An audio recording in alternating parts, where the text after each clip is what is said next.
Bonjour, bienvenue en Transparence, le magazine de la rédaction qui parle de l'actualité et qui donne la parole à ceux qui font l'actualité. Et notre invité ce midi, c'est Roch Ouamiton, qui vient d'être réélu président du Congrès de la Nouvelle-Calédonie. Bonjour. Bonjour. Merci d'avoir accepté notre invitation. 48 heures après votre réélection, au premier tour à la présidence du Congrès, troisième élection consécutive, mais vous avez présidé le Congrès pour la première fois en 2011 et de nouveau en 2013, avant de retrouver cette fonction depuis 2019. Très franchement, Roch Ouamiton, cette fois-ci, vous avez douté ou vous avez pensé que vous seriez réélu ? Écoutez, Elisabeth, je voudrais juste profiter saisir l'opportunité qui m'est donnée aujourd'hui sur la radio Rythme Bleu pour remercier les centaines de personnes qui m'ont adressé des messages, de félicitations, d'encouragement par SMS ou sur Facebook, etc. Donc, comme je ne peux pas leur répondre individuellement, ils étaient tellement nombreux, je voulais profiter de la radio pour les remercier. Donc, par rapport à cette élection, effectivement, quand j'ai entendu les positionnements politiques des partis non indépendantistes, des partis d'éveil océanien, donc il y a à peu près cela un mois, je me suis dit, il se pourrait que ils arrivent à se mettre d'accord sur une candidature unique. Et puis, ce jour-là, on a 25 indépendantistes, 25 non indépendantistes et 3 éveillés océaniens. C'est vrai qu'en 2019 et en 2020, j'ai profité, ou en tout cas le moment a profité des voix d'éveil océanien pour que je sois élu, donc à 2 reprises. Là, comme il y a eu un changement de posture politique, je me suis dit, ils vont sûrement gagner la présidence du Congrès. Voilà. Donc j'ai hésité, mais j'ai pensé qu'en fait, j'allais pas retrouver mon siège le 28 juillet, oui, bien sûr. Donc finalement, c'était une bonne surprise que les partisans du maintien dans la France n'arrivent pas à trouver une candidature unique. Ça... En fait, on anticipe toujours, parce que quand on fait la politique, il faut toujours anticiper, toujours être aussi sur ce principe, comme on dit, des principes de précaution, pour savoir, puisqu'on était sûr de rien finalement. Et quand je me suis aperçu qu'il y avait quand même une bataille difficile autour d'une candidature unique, je me suis dit, mais peut-être que j'ai une chance de pouvoir retrouver mon siège le 28 juillet. Après, comme j'ai eu l'occasion de le dire devant les médias, d'ailleurs ici, la dernière fois que j'étais passé ici, au Congrès, tout le monde discute avec tout le monde. Voilà. Donc, on en discuté avec tout le monde, et puis finalement, on est arrivé dans le format sur lequel ça s'est présenté, la situation s'est présentée avant-hier, et puis j'ai retrouvé les 29 voix de l'année dernière au premier tour, et en 2019 au deuxième tour.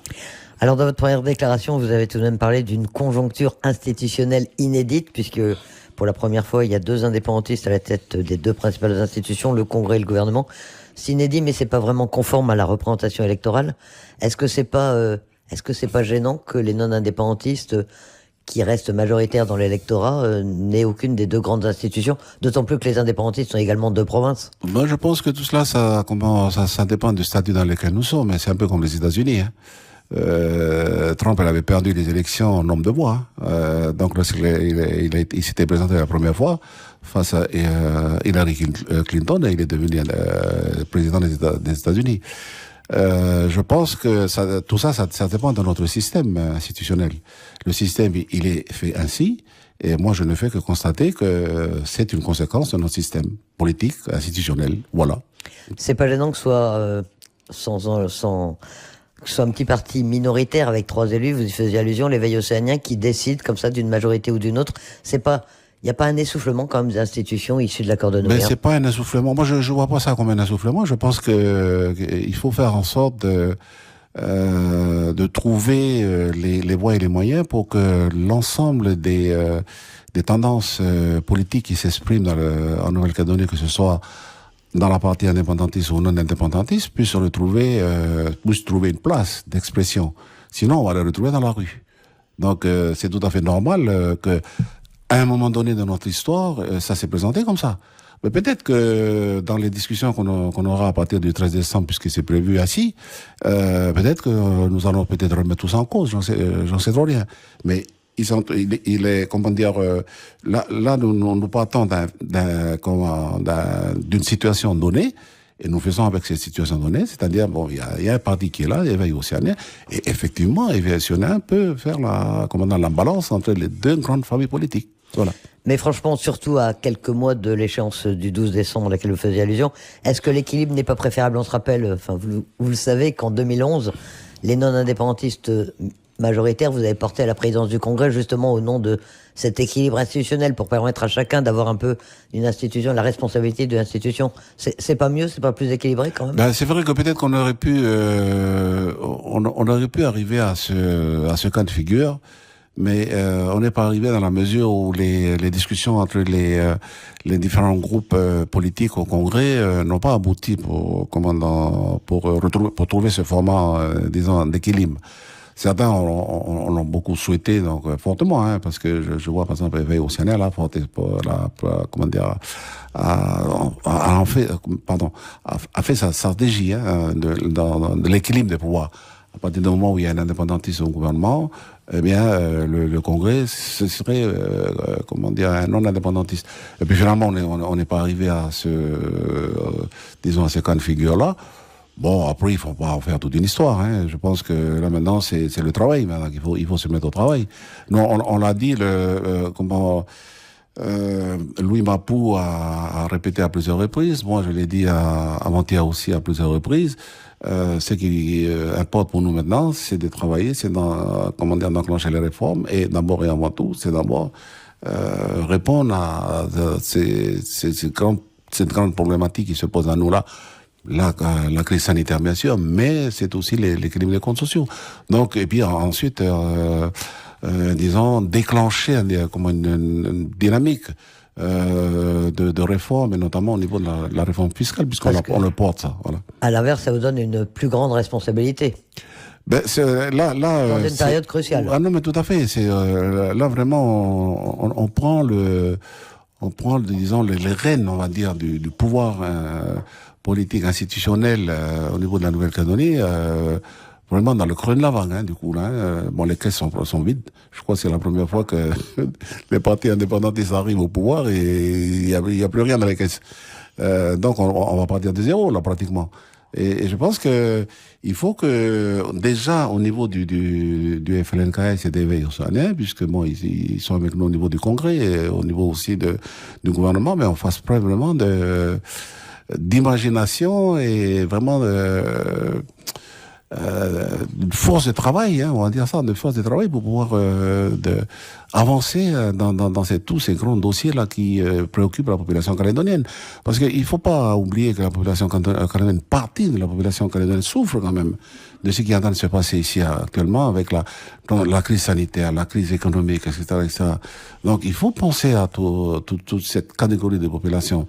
Il y a une partie qui ne souffre pas trop parce que bon, ils vivent à l'aise ici.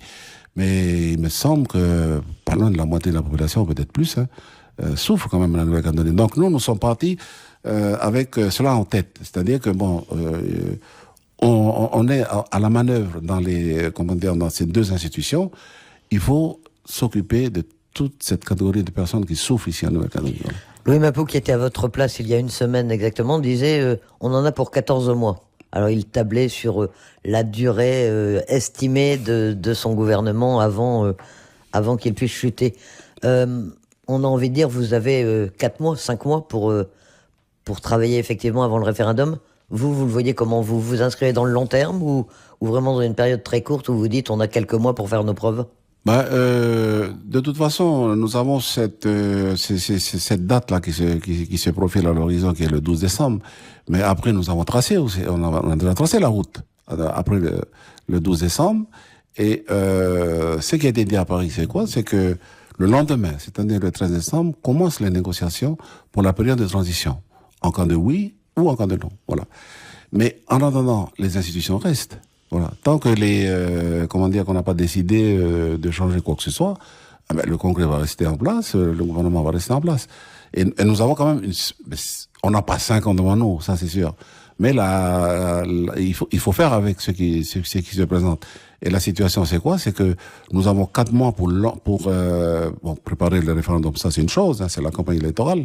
Mais pour attaquer ces problèmes de fond, et puis ces problèmes, on va dire factuels qui se posent à nous à l'heure actuelle, c'est d'abord de faire en sorte d'essayer de les résoudre là, ou alors d'enclencher, disons, une mécanique qui va nous permettre de le régler dans les mois qui viennent. Donc, au-delà de la date du 12 décembre. Donc, moi, par rapport à la question que vous posez, moi, je me dis, mais on a au moins cette fin d'année et toute l'année prochaine pour peut-être pas réformer au fond, parce que c'est un peu compliqué de réformer au fond en combien, 14 ou 15 mois, mais au moins lancer une dynamique qui va nous permettre d'enclencher tout un processus de réforme pour notre pays. Qui ne produira pas ses effets immédiatement. On sait bien qu'une réforme fiscale, elle met un temps à prendre ses effets. On sait que les comptes sociaux, vous n'arriverez pas à les résoudre par un coup de baguette magique. Quelle solution est-ce que vous avez vraiment? En fait, les solutions existent, ils sont là déjà. Il y a eu un travail qui a été fait par le 16e gouvernement.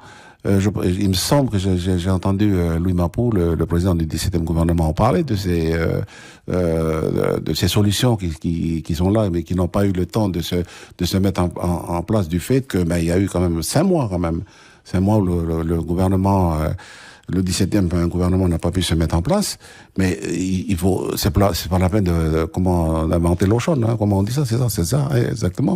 Donc ça veut dire qu'il y a des solutions qui sont là, puis c'est pas des solutions miracles, mais ce sont des solutions pragmatiques. Il faut d'abord aller d'abord et avant tout, dans un premier temps, avec des solutions pragmatiques pour pouvoir résoudre ces problèmes urgents, voilà, qui se posent à la Nouvelle-Calédonie. On va revenir sur ces problèmes urgents et sur le rôle que peut avoir le Congrès. Mais je voudrais revenir sur un aspect de votre première déclaration quand vous avez, juste après votre réélection. Vous avez été sévère avec les élus dans leur ensemble. Vous avez évoqué le conflit de l'usine du Sud qui a aggravé la crise de confiance envers les représentants politiques et la non-adoption du budget dans les délais, la démission du 16e gouvernement qui ont discrédité les responsables auprès des Calédoniens. Vous ressentez aujourd'hui un divorce entre la population calédonienne et ses responsables politiques? Mais je pense que ce divorce-là, c'est un fait social en fait. C'est pas propre à la Calédonie. Hein. Quand on regarde en Europe, c'est pire. Hein. Et en France, c'est encore pire. Voilà. Donc, ce divorce entre cette classe politique et on va dire la population, elle est là. C'est à nous maintenant de trouver les solutions pour disons atténuer les impacts négatifs de ce divorce-là. Et moi, je donnais quelques recommandations, disons quelques conseils aux élus. Hein, c'est d'abord travailler. Voilà, il faut travailler, puis il faut prendre le travail de l'élu avec sérieux. Voilà, avec sérieux, on ne joue pas avec la politique quand on a l'ambition de s'occuper de la population et de travailler dans l'intérêt de la population. Donc je pense que c'est ça d'abord. Il faut être sérieux. Et ensuite, ce qui est important pour moi, pour un élu, c'est que il faut qu'il arrive à quelque part mettre un peu son ego un peu de côté, hein, parce que voilà, c'est difficile, parce qu'après l'ego, quand on parle d'ego, on parle aussi d'état d'âme quand on n'est pas content. Alors il y a quelqu'un qui nous disait ça à l'époque, il me semble que c'était le Normand, le Maurice Le Normand. Il disait dans la politique, il faut pas avoir d'état d'âme. Voilà, c'est-à-dire que sinon il faut rentrer à la maison, quoi, puis faire autre chose. Et je pense que prendre son travail d'élu au sérieux, laisser un peu de côté les égos et mettre en avant plutôt si vous voulez, l'implication pour travailler pour notre population et des populations les plus défavorisées. Je pense que ça c'est important. Puis je l'ai dit dans mon discours aussi, il faut aussi savoir mettre un peu de sagesse dans le travail politique, un peu de cœur et un peu de compassion quand même. Voilà. Ce discrédit que vous constatez aujourd'hui, est-ce que c'est pas dangereux à quelques mois de la troisième consultation? Est-ce que vous pensez que ça peut avoir des effets sur le vote, la mobilisation des électeurs, leur manière d'être ou est-ce qu'ils vont vous demander des comptes au lendemain de Oui, je pense, non, mais je pense pas que ça va avoir un impact vraiment, qui risque de bouleverser les choses, ou en tout cas les équilibres qu'on connaît, les équilibres politiques entre le oui et le non. Parce qu'après, quand on arrive à la fin d'un processus comme ça, et puis quand il va s'agir de voter pour l'avenir de mon pays, c'est les gens ils vont je pense pas qu'ils vont penser à la classe politique ou bien aux leaders politiques, hein. Ils vont d'abord et avant tout penser à eux.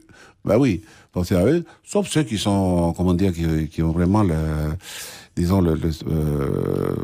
doté, on va dire, d'une idéologie politique forte, quoi, hein. Voilà. Et une revendication politique forte. Mais sinon, en règle générale, les gens, ils vont d'abord parler de leurs conditions de travail, de leurs conditions de vie. Est-ce que si je vote pour l'indépendance, est-ce que, je vais vivre mieux que maintenant? Mais si je vote non, est-ce que je vais pouvoir, arriver aussi à être bien là où je suis, être à l'aise, satisfait de ma vie. Donc voilà, toutes ces questions-là, mais ce sont des questions finalement, ce sont des questions qui concernent la vie et les conditions matérielles de chacun, du coup. Et au lendemain de ce référendum, vous parliez des discussions qui devaient s'engager pendant 18 mois. Quand on a vu les fractures, les divisions qu'il y a eu dans la classe indépendantiste, on l'a beaucoup dit pendant les 5 mois où les indépendantistes ont réussi à trouver un président du gouvernement. Mmh. On voit également, on a vu avec l'élection du Congrès qu'il y a également des divisions parmi les non-indépendantistes. Est-ce que dans ces conditions, les discussions vont être possibles et avec qui au lendemain du référendum? Au lendemain du référendum, de toute façon, les groupements politiques qui sont représentés au Congrès seront toujours là. Voilà. Et nous, par exemple, après, ça va dépendre comment que les deux familles se rassemblent et rassemblent au-delà de leur, on va dire, de leur faction, quoi, ou de leur parti politique.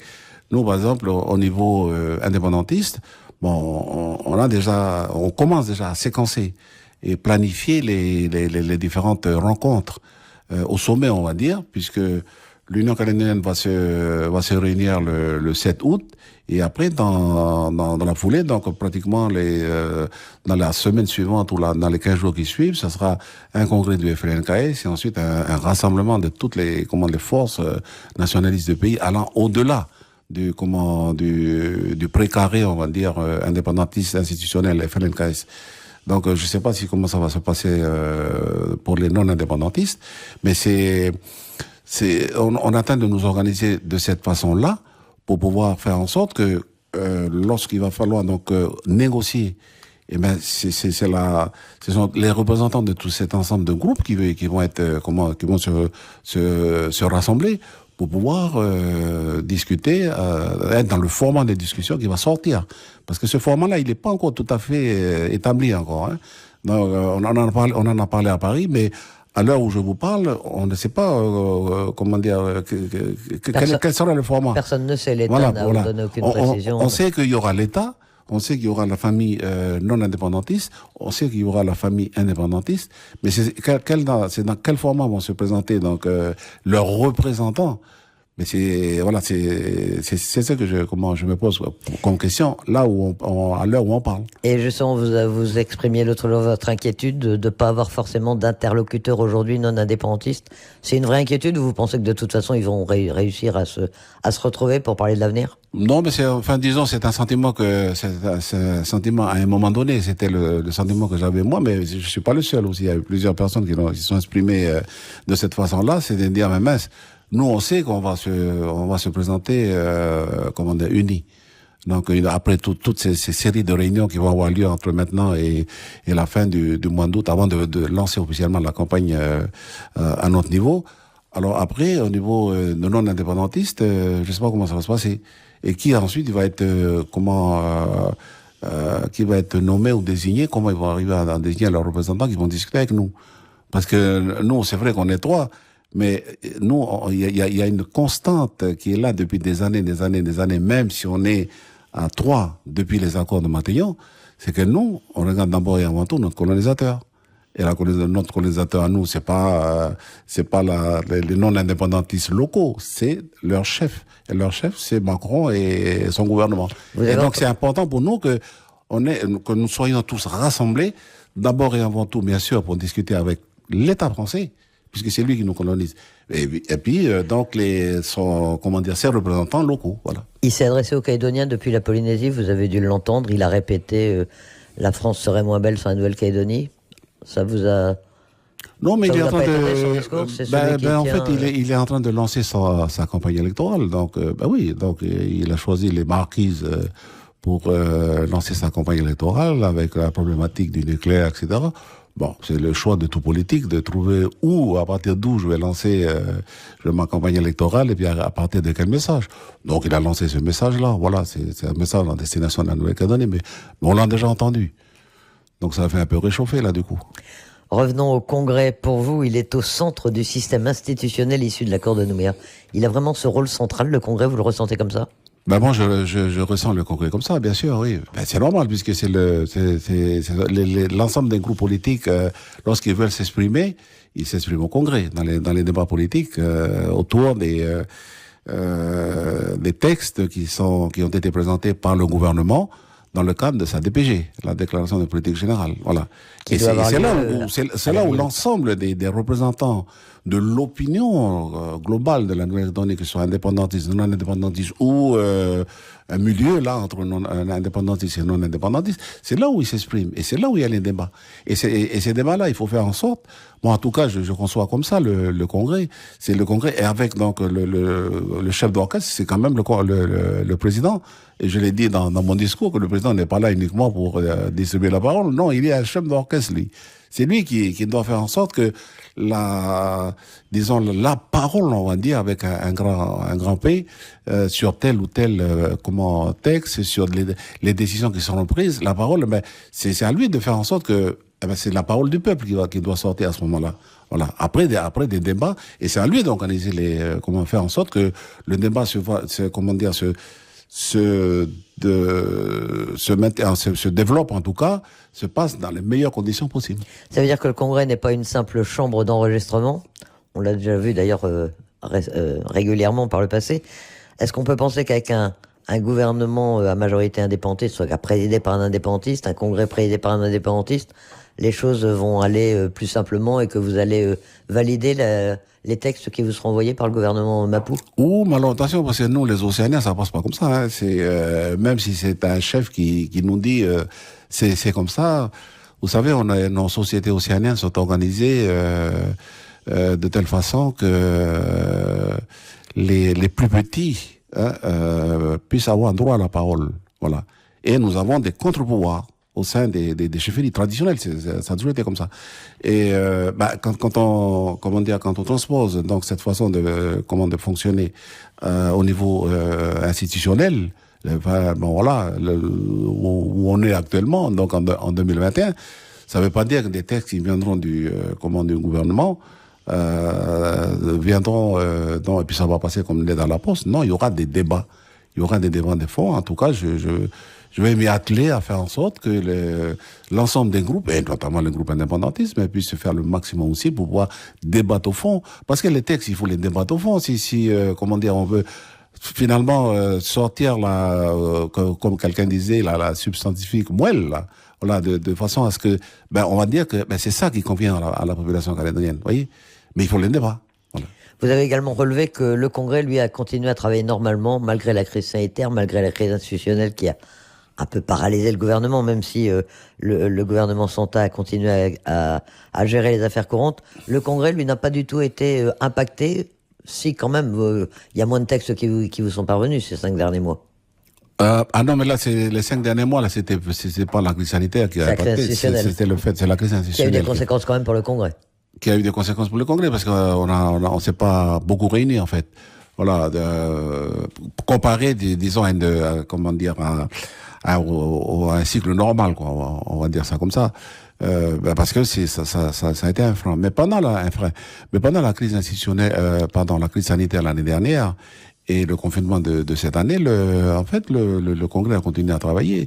Contrairement à, je l'ai dit dans le discours, on a regardé le cas de d'autres pays, parce que pendant cette crise sanitaire, nous avons continué à être en relation avec les différents parlements de la région. Voilà, on s'est réunis au moins deux fois ou trois fois.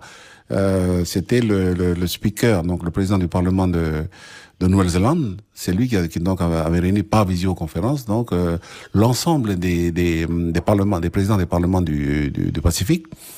Et nous avons pu échanger comment donc les parlements donc en traité, on va dire, vont gérer leur parlement respectif pendant la crise sanitaire. Voilà. On a remarqué que il y a eu des cas où en fait c'est l'exécutif qui a mis la main sur les affaires du pays, et puis le parlement a été a été un peu mis sous cloche, quoi. Ça n'a pas été le cas chez nous. Ça n'a pas été le cas chez nous, puisqu'il y a eu un mouvement de va-et-vient, si vous voulez, entre le gouvernement de la Nouvelle-Calédonie, donc le gouvernement Santa et le Congrès. On a mis en place une mission d'information Covid spéciale, et on était constamment en relation avec le gouvernement Santa. Cette crise sanitaire, ça vous inquiète encore aujourd'hui, ou vous avez le sentiment que vraiment la Calédonie a fait le maximum et qu'elle est maintenant qu'elle va continuer à être épargnée? Ou est-ce que vous faites partie de ceux qui disent qu'il faut rester extrêmement vigilant parce que le Covid peut rentrer en Calédonie de toute façon? Pour le moment, en tout cas, ce qu'on constate, c'est que tous les dispositifs qui ont été mis en place, le dispositif sanitaire, donc a marché. Voilà, puisque là, il y a quand même 2 cas qui se sont présentés là avec le variant Delta. Un variant qui est seulement dangereux, enfin, au niveau de sa, comment dire, très contagieux. Contagieux, voilà. Et donc ça a quand même marché. Après, est-ce qu'on peut continuer à vivre de cette façon-là, avec sous cloche, là, Covid-free? C'est une grande question. Il va falloir que non seulement que le gouvernement met en relation avec la représentation du pays, et la représentation du pays, c'est le Congrès. Il faut absolument en débattre pour savoir quelles seraient les meilleures décisions à prendre pour le pays. Mais on est Covid-free, mais je dirais pour le moment. On ne sait pas ce qui peut se passer un peu plus tard. Vous faites partie de ceux qui incitaient les Calédoniens à se faire vacciner, ou vous comprenez que certains soient prudents et vous n'avez pas envie de le faire puisque le virus n'est pas là? En fait, moi je suis plus pour comme une vaccination plus importante de la population, pour arriver justement à un taux là de vaccination qui permettent une immunité collective, une immunité au niveau du pays.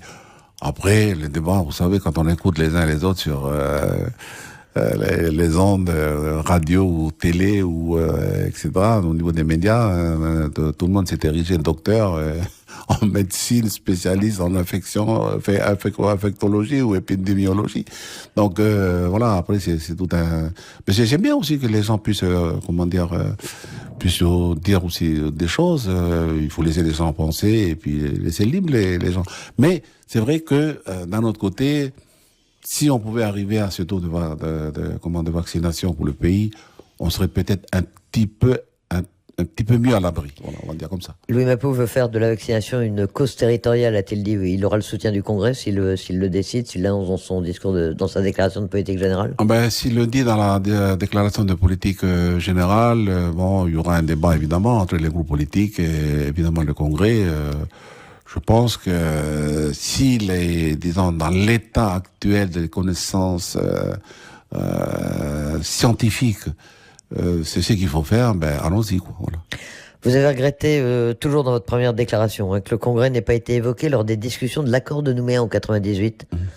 Vous avez eu l'impression qu'on parlait plus du gouvernement à l'époque parce que c'était un peu la nouveauté de ce statut. Vous souhaitez débattre de son développement et de son rôle pour un futur statut, en tout cas pour après le référendum, quel rôle est-ce qu'il doit avoir? C'est pour vous, il doit garder un rôle central moi, de toute façon, par rapport à là où on est rendu à l'heure actuelle, donc au niveau de l'évolution, on va dire, politique et institutionnelle du pays, il faut engager des discussions de fond sur les institutions dont nous disposons à l'heure actuelle, qui ont fait leur preuve là on va dire dans les 20 et 30 dernières années. Que ce soit le gouvernement depuis 20 ans, le Congrès déjà depuis avant même les accords de Matignon, le Sénat coutumier, etc., etc. Et les provinces. Donc c'est le moment. Et puis les provinces, voilà, les provinces. Donc c'est le moment d'en discuter. Moi, je suis président du Congrès. J'essaie de ne pas me contenter de rester à mon siège et de répartir la parole entre les uns et les autres. Contrairement à ce que disent certains. Voilà. Et d'être un peu le chef d'orchestre. Et puis, disons on va dire comment on va dire ça, pas ce facilitateur, parce qu'on m'a déjà donné ce rôle-là, mais un chef d'orchestre qui essaie de se projeter, voilà, on va dire ça, qui essaie de se projeter au-delà du référendum prochain, et pour faire quoi finalement? Mais pour faire en sorte de trouver le meilleur format possible d'un congrès qui puisse au mieux, disons, favoriser l'expression démocratique. Voilà. Et ça, je pense que c'est quelque chose pour moi. C'est un projet qui me tient à cœur. Et j'ai d'ailleurs lancé déjà tous les processus de réflexion depuis l'année dernière. Donc, on a mis en place au Congrès, donc, une commission d'experts. Ce sont des experts internationaux, puisque ça a été le groupe d'experts, donc, a été dirigé par un ancien président du Conseil italien, monsieur Enrico Letta. Et puis, des professeurs. Enfin, on a choisi des parlementaires, mais qui sont dans le profil. Ce sont aussi des universitaires. Voilà, c'était le profil qu'on a choisi. Ou alors vraiment des parlementaires qui ont fait leur, c'est un peu leur vie, quoi. Ce travail parlementaire. Et un peu de partout, donc il y a des Européens, mais il y a aussi les Fidjiens, voilà, il y a un peu les personnes de la zone, l'Australie, Nouvelle-Zélande et tout ça, pour nous aider en fait, c'est surtout ceux du Pacifique, c'est pour nous aider, parce que nous sommes un petit pays, nous sommes insulaires, donc en relation avec l'Europe et tout ça, bien sûr, la France, mais demain, comment ça va se passer? Si demain, par exemple, on devient indépendant, mais même si on ne devient pas indépendant, mais si on arrive à obtenir un statut de très très très large autonomie, comme disait, il me semble, le sénateur Faugier, arriver aux confins de l'autonomie, mais c'est un peu cet objectif-là qu'on pourrait se donner si c'est le nom qui l'emporte. Ben, il faut faire évoluer ce congrès-là. Il faut faire en sorte que le congrès demain ce soit comme une sorte de parlement. Et c'est ça un peu le travail que j'essaie d'initier, que j'ai commencé. On a commencé l'année dernière, mais on devait déjà arriver vers un rapport, cette commission d'experts devait déjà fournir son rapport final depuis l'année dernière, mais avec la crise Covid, ils ont pas pu se rendre ici en Nouvelle-Calédonie. On a travaillé plutôt par visioconférence. Voilà. Et dans les mois qui nous séparent du référendum maintenant, quel va être le rôle du Congrès? Alors là aussi, vous voulez qu'il soit sanctuarisé, qu'il soit pas instrumentalisé? C'est possible ou c'est un vœu pieux? Puisque c'est le lieu du débat quand même. Oui, mais je pense que oui, c'est le lieu des débats, mais c'est en tant que président du Congrès, en tout cas, je me donne comme objectif. Est-ce que je vais atteindre cet objectif-là? Pour le moment, j'en sais trop rien, mais en tout cas, j'ai pensé que mais je ne suis pas le seul à penser aussi. Il y a d'autres responsables politiques aussi qui m'en parlent. Les responsables politiques, que ce soit indépendantistes ou non indépendantistes d'ailleurs, de faire en sorte que la campagne électorale va se passer sur le terrain. Voilà, on va s'affronter, argument contre argument, sur le terrain, dans les médias, etc. Mais lorsqu'il va s'agir de voter des textes au Congrès qui concernent l'intérêt général de la population dans ces mois difficiles là qui se présentent à nous, il faut là vraiment qu'on le fasse, mais dans un format que je vais essayer de faire en sorte que ce soit apaisé, voilà. Avec un président du Congrès qui lui sera au-dessus de la mêlée? Bon, un président du Congrès ou un président du Parlement, il est toujours un peu au-dessus de la mêlée quand même. Voilà, donc je vais essayer d'être à la hauteur de mon rôle, enfin en tout cas du rôle que je me donne. Hein. 5e mandat à la présidence du Congrès, 3e mandat consécutif. Vous avez changé votre façon de présider, de considérer l'institution, de la gérer. On apprend au bout d'un moment. L'expérience, ça compte? Ah ben l'expérience ça compte évidemment, oui c'est vrai, ça va faire 5 ans du coup là. Non mais l'expérience ça compte, hein. Et puis on sent vibrer enfin en tout cas moi c'est mon expérience, hein. Depuis maintenant 5 mandats que je suis là, au 5e mandat, à un moment donné on arrive à sentir le Congrès vibrer. C'est-à-dire quand le Congrès vibrer, c'est un peu tout le monde ensemble, hein. Voilà. Et c'est là où je dis que un président d'un parlement, quelque part, c'est un chef d'orchestre. Parce que ce sont les groupes politiques qui s'affrontent. Mais après, c'est le travail du président de faire en sorte de laisser les débats. Ne pas toujours, respecter le règlement intérieur. Par exemple, le règlement intérieur dit quoi? Il dit que sur un sujet, vous avez le droit à vous exprimer que 2 fois. Bon. J'applique pratiquement jamais. Des fois, on me reproche. On dit, bah oui, mais lui, ça fait déjà, ou elle, ça fait déjà 4e fois qu'elle parle, 5e fois. Mais moi, je laisse parler. Je laisse passer parce qu'il faut que les gens s'expriment. Voilà. Mais parce qu'ils doivent s'exprimer là, parce que c'est là où ils doivent s'exprimer. C'est la démocratie qui vit là. Et après, donc, petit à petit, avec le débat, donc l'étude des textes qui ont été faites par le gouvernement ou bien ensuite par les groupes politiques, mais on arrive tout doucement à sortir ce qui va vraiment exprimer le fond de ce que souhaite, disons, la population canadienne. C'est vrai que c'est quand même un défi, mais on essaye de faire en sorte que ce soit comme ça. Voilà. Un défi à relever une fois encore. Voilà. Rocco Mittan, merci d'avoir accepté notre invitation ce midi Voilà. dans ce magazine Transparence. Un magazine qui sera rediffusé dimanche soir, juste après notre édition de 17h45. Vous pouvez le retrouver également sur notre chaîne YouTube, puisque vous le savez, pour l'instant, notre site internet est en cours de réorganisation. Il existe, mais en mode dégradé pour l'instant. Mais nos podcasts vidéo sont rediffusés sur la chaîne YouTube d'RRB où vous pouvez les retrouver. Excellent après-midi à tous, à 13h, votre prochain rendez-vous d'information.